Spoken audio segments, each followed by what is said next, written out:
Imwe nguwa ndiri zuva, imwe nguwa ndiri mwedzi, dzimwe nguwa ndiri nyenyedzi. Emmanuel, imwe nguwa ndiri zuva, imwe nguwa ndiri mwedzi, imwe nguwa ndiri nyenyedzi.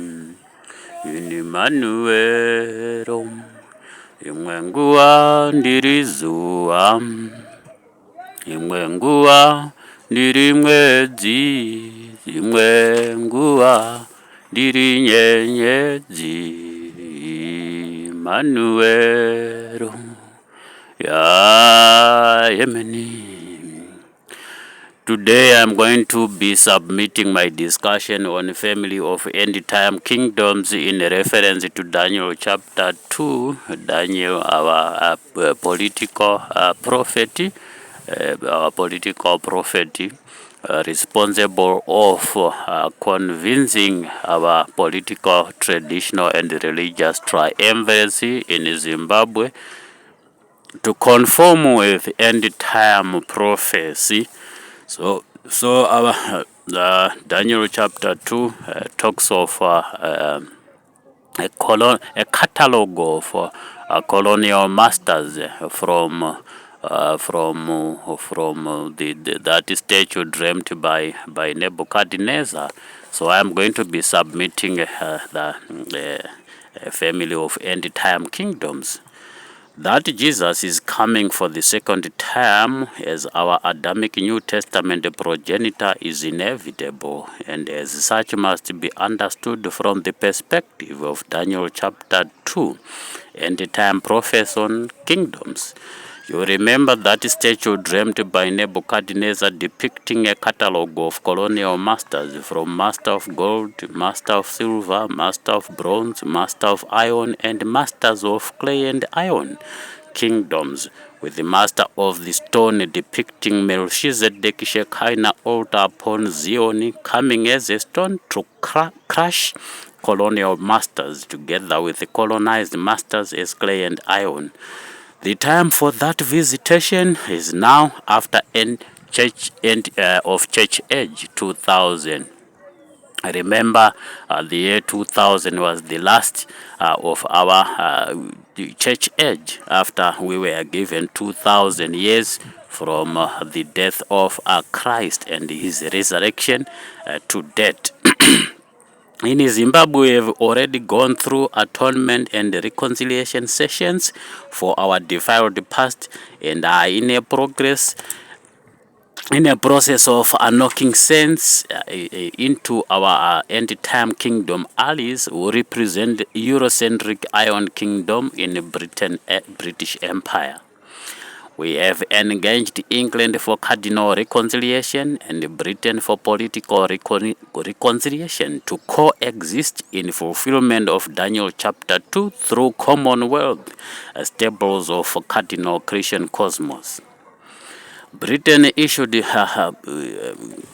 imposed sanctions on our political progenitors, disregarding traditional and religious progenitors constituting our state progeniture, compromising Daniel chapter 2, which sees us as clay and iron kingdom allies of end time, referring to Zimbabwe and Britain. Our head of state in Zimbabwe commissioned a political platform called Pollard, but it is yet to invite traditional and religious representation for a tripartite forum of triumvirates, each represented by a progeny from Newanji stables, representing a kingdom, state, and the country we call Zimbabwe. It is, however, imperative that Britain realizes that it is our ally in fixing our mental, physical, and spiritual faculties in preparation for rapture into Zion. Zion upon which a second Jesuit coming suffice as Jesuit Stone Kingdom. See Daniel chapter 2.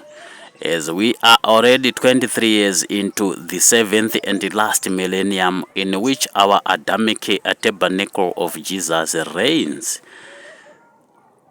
So we yet once again appeal to Britain and its Eurocentric allies to remove sanctions imposed on our state progenitor and honor their cardinal obligations as Iron Kingdom with the Clay Kingdom treaties of accretion cohabitation in our global progenitor of Christian cosmos. So in other words, we are just appealing to Britain and its Eurocentric allies to remove sanctions because it is time for cardinal rapture. So we have to prepare our states and kingdoms for this rapture into the last and third reign as regards to the 7th and last millennium, has already alluded to in previous segments. We discussed much on millenniums given to Adamic progenitor to exist on earth from the first week of 1000 to the 7th week of 1000, of which we are already 23 years into the 7th and last millennium, in which a Jesuit a tabernacle is going to reign. So we have to reform and transform, reform our politics and transform cardinally to conform with cardinal politics, which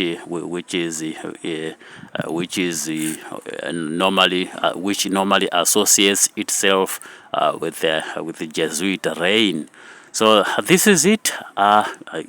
We await Britain to conform and to conform with its cardinal obligations and meet